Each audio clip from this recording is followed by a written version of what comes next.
আজ দারুণ একটা চাইনিজ রেসিপি শেয়ার করছি। আসসালামু আলাইকুম everyone, welcome to Mampi's kitchen. যেমন সফট তেমন খেতে দারুণ টেস্টি। প্রথমে 2 কাপ ময়দা নিয়ে নিয়েছি, তারপর তার মধ্যে 1 চামচ ইস্ট, 1 চামচ চিনি, স্বাদ মতো নুন আর 1 চামচ সয়াবিন তেল।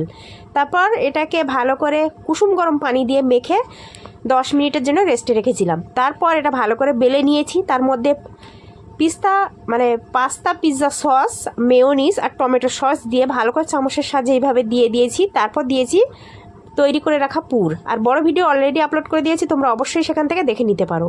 উপর থেকে দিয়ে দিলাম চিলি ফ্লেক্স আর সাদা তিল। তারপর এরকম চারিদিক থেকে কানাগুলো এইভাবে নিয়ে ভালো করে মুড়ে নিয়ে এক্সট্রা ময়দাটা এইভাবে চেপে দিয়ে তারপর উল্টিয়ে নিয়ে এইভাবে হাতের সাহায্যে সেট করে নিচ্ছি। তারপর একটু দেখতে সুন্দরের জন্য হাত দিয়ে এইভাবে ডিজাইন করে দিচ্ছি, এটা না চাইলে না দিতে পারো। তারপর একটা ডিমের কুসুম ভেঙে এইভাবে ব্রাশ করে দিয়ে উপর থেকে সাদা তিল দিয়ে দিয়েছি।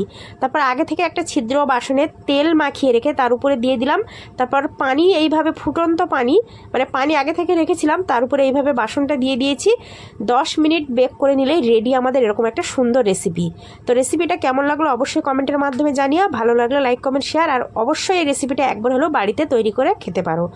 দারুণ টেস্টি ছিল, পুরে ভরা দারুণ একটা টেস্টি রেসিপি। তো আজকের এই পর্যন্ত, দেখা হবে পরবর্তী অন্য কোনো রান্নার ভিডিওতে।